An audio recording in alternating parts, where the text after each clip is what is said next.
नमस्कार, आप सभी को बिहार मिथिला न्यूज में स्वागत है। अभी सदाकत आश्रम में है, पटना में है और यहाँ पे दही चूड़ा का भोज रखा गया है।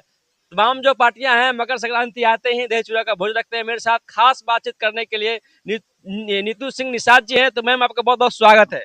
धन्यवाद आपका। कैसे हैं आप? जी अच्छे हैं, बहुत अच्छे हैं। नववर्ष का आपके माध्यम से सभी कोई को बधाई हो। जी। आपको भी बधाई हो।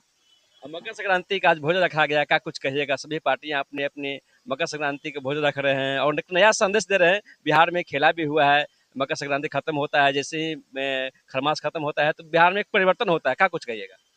जी, मकर संक्रांति का भोज का तात्पर्य होता ही है जी। कि हम लोग शुभ काम का आगाज शुरू कर दिए। जी।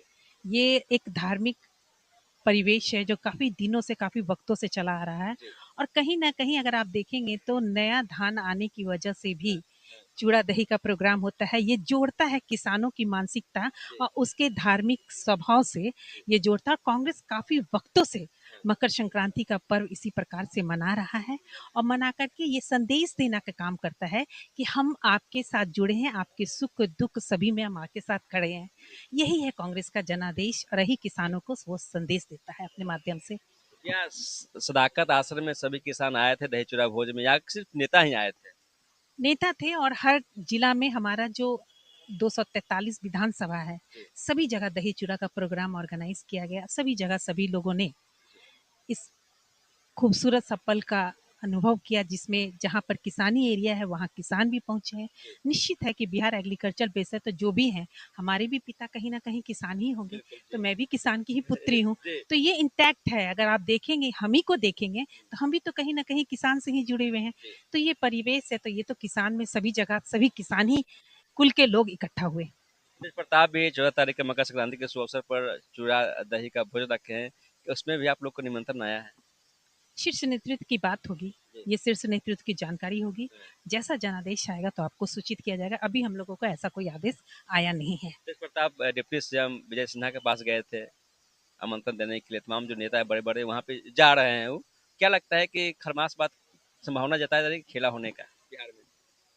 भाई नीतीश कुमार है, नीतीश कुमार के बारे में लोग कभी भी कुछ भी कह सकता है। ऐसे तो भविष्यवाणी भी है कि 11 बार में ओथ लेंगे। ये तो 10वां ओथ है, अभी एक और बाकी है। तो अभी और एक बाकी ही है।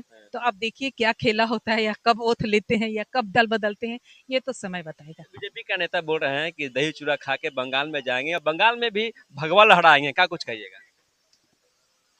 जिस तरीका से बीजेपी के लोगों ने इस देश में महिलाओं का शोषण और दोषण कर रहे हैं, जिस तरह से बीजेपी के नेता महिलाओं पे अभद्र टिप्पणियां कर रहे हैं, इस परिस्थिति में मुझे लगता है कि ममता बनर्जी एक महिला है, देवी का रूप है।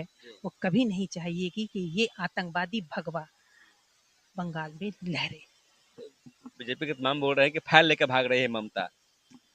ममता फाइल लेके नहीं भाग रही है। जिस ईडी को उन्होंने अपने आगे इस्तेमाल करने का काम करते हैं, ममता बनर्जी उसी ईडी को लेके जा रही है कोर्ट में। अच्छा। तो ये तो लोकतांत्रिक व्यवस्था है, हर आदमी अपने हक हुकूक के लिए लड़ सकता है। उसी फाइल को लेके दौड़ रही है। लालू परिवार पर चार्जशीट लागू हुआ है, क्या कुछ कहिएगा? ये लालू परिवार की चार्जशीट की जो बात है, ये मेरी जानकारी में कम है। इस पे मैं ज़्यादा नहीं बोलूँगी। लेकिन मुझे पता है कि लालू जी मास लीडर हैं, गरीबों वंचितों की आवाज़ हैं। उन्हें न्याय मिलेगा, कोर्ट ध्यान देगा। क्या कुछ कहेगा इस तरीके से बिहार में बेरोजगारी और महंगाई पर आप लोग सवाल खड़ा करते हैं, दूसरी जो आपके सत्ताधारी जो लोग हैं उन बोलते हैं कि बिहार में बाहर है नीतीश कुमार है, लगता है बिहार में विकास हो रही है, क्या कुछ कहिएगा? कैसा विकास है ये सभी को पता है। जी। आप देखेंगे कि बिहार मजदूर का देश है, मजदूर का फैक्ट्री कहा जाता है।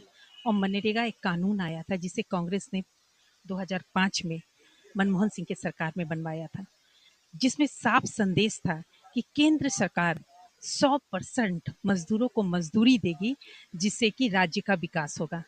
लेकिन आप देखेंगे कि एनडीए आज की जो सरकार है, केंद्र सरकार, उन्होंने 40% राज्य सरकार पे मजदूरी का भत्ता दे दिया है, जिसकी वजह से मुझे नहीं लगता है कि बिहार में वो विकास की बात कर पाएंगे।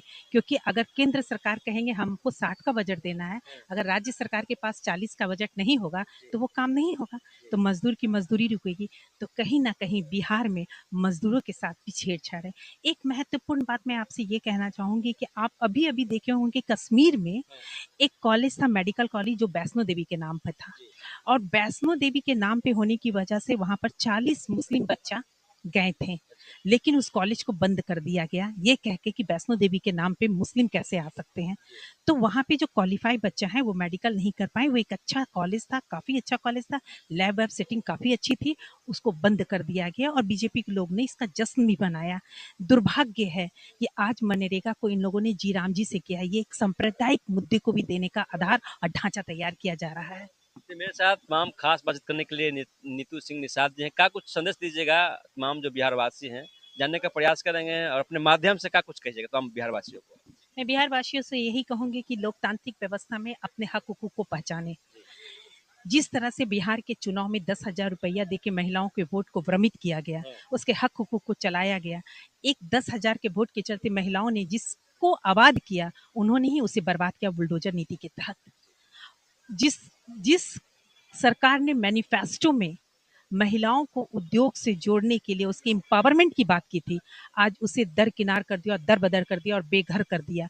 इस लोकतांत्रिक व्यवस्था में अपनी वोट को अपना अधिकार समझिए और इस देश में रहने का, इस देश को एग्जिस्ट करने का, इस देश को प्रस्तुत करने की आपकी जो भागीदारी है, उसको आप समझिए और किसी भी सूरत में आप अपने वोट को किसी को देने का हक नहीं, किसी को देने का, छीनने का अधिकार मत दीजिए। और जब कभी भी कांग्रेस आपके हक के लिए आपकी वोट की जो सबसे बड़ा लोकतांत्रिक व्यवस्था में सबसे बड़ा चोट होता है, उसको आप बचाने का काम करें और हमारे साथ आएं और इस देश में और अपने लिए अपने हक अधिकार को पहचाने और लड़े। सदाकत आश्रम में मदन मोहन झा पहुंचे हैं। सर क्या कुछ कहिएगा सर, दही चूड़ा का भोज रखे सर।